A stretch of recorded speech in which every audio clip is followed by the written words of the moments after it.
Hey everyone, back again for what should be the final installment of the build series on Jared's SRT-4. So we went ahead and built the hood exit exhaust components last video, and this video we're going to be knocking out the intercooler tube, the hot side intercooler tube, building the catch can, placing the blow-off valve flange, putting the IAT bung in, and also putting the mounting tabs between the dump tubes and the exhaust, so that way we don't have them drumming around and rattling. So what I did off camera is I got the core support put in, and the intercooler is now hanging in place.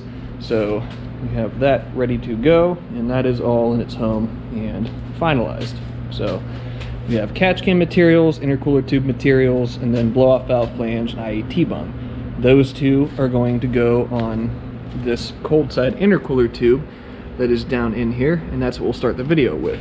So I'll get those unpackaged, mark out where they need to go, pop the holes in them, buzz them up, and we can start moving on to the other portions of this project.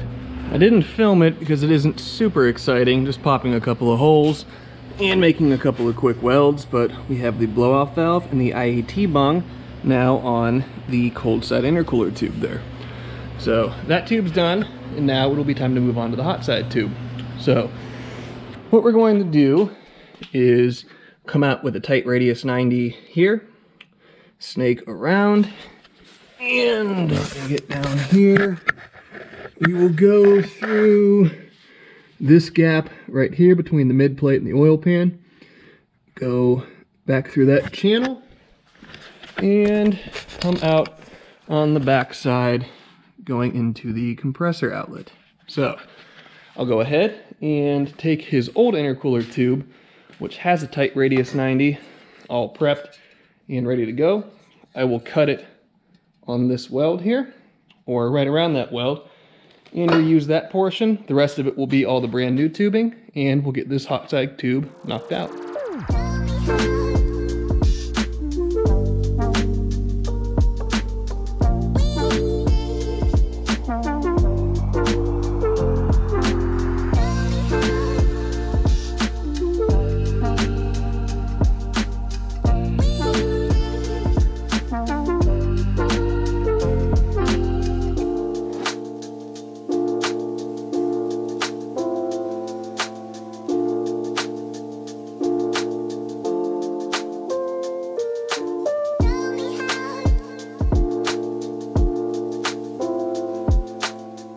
And we have the first part of the hot side intercooler tube done.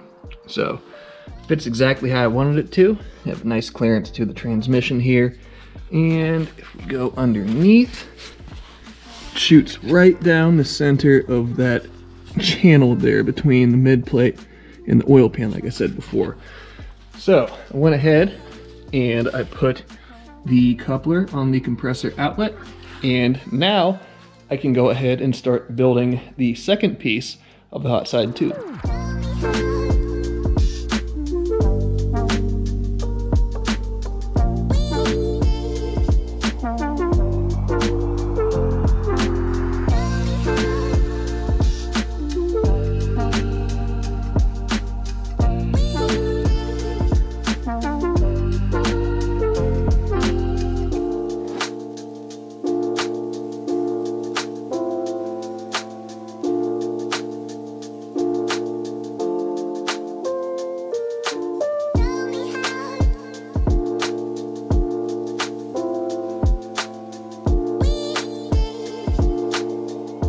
After that bit of work, we now have the hot side intercooler tube all wrapped up. So let's take a look at it. Now, underneath here, because you can't really see much of it from up top, we're still nice in the middle of that channel, and everything fits very well down around here. I have clearance to the subframe, and up top here, we are at a good angle for going into the compressor outlet, clearance to the throttle cables and all that. So pretty happy with it. So the next order of business and the final thing for today will be getting the catch can built. So I'm not going to mount it today. That can be a job for tomorrow, but I at least want to get the body of the tank all built, so that way I can come in tomorrow, put a couple of rib nuts in, and be good to go with that. So I have my pieces cut. They are right here. I have my bungs, have my tube that will be the stubs for the filters to sit on. So let's go over to the bench and start putting this thing together.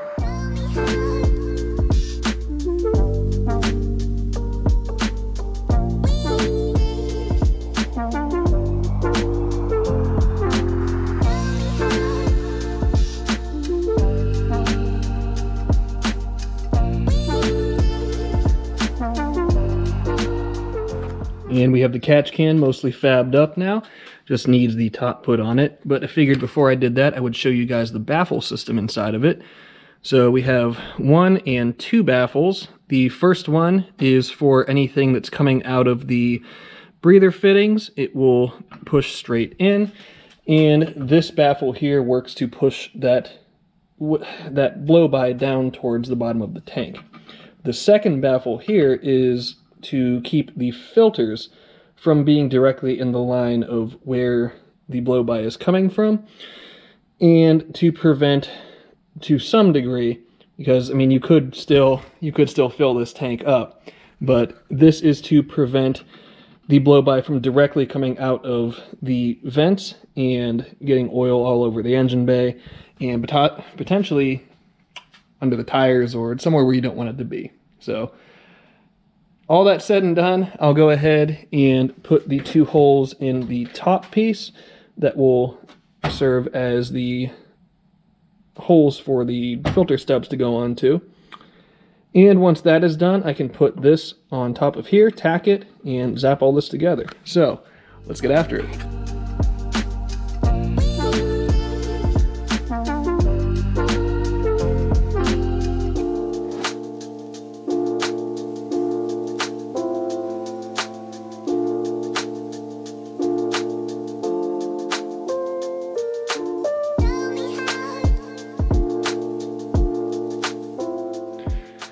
And now we have a catch can that is mostly complete. Still have to put the 2 filter stubs on the top, but everything else is welded up, and obviously we have to mount it as well.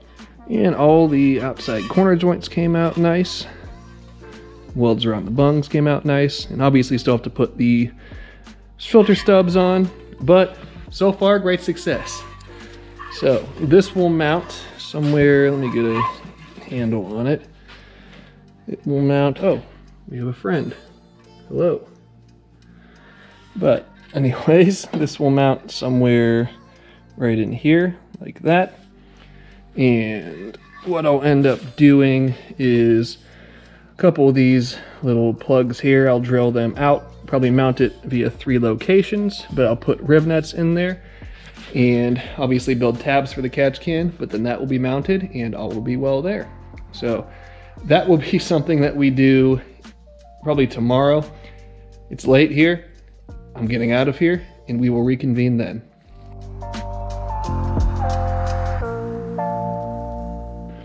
We are back to work more on Jared's SRT. So, last portion of the video, went ahead and got the catch can built, sitting right here on the couch. And we're going to start the day off by mounting it. So as I mentioned before, we're going to come into these little indentations on the strut tower here. I'll pick 2 up top and then make a 3rd hole down below on the frame rail likely here somewhere. And that will be our 3 points of contact to mount the catch can, have it be solid and nicely mounted. So I'll go ahead, I'll pull the intake tube out, drill those holes out, put some riv nuts in, and from there we can go ahead and start making the mounting tabs and get this thing hung in the engine bay.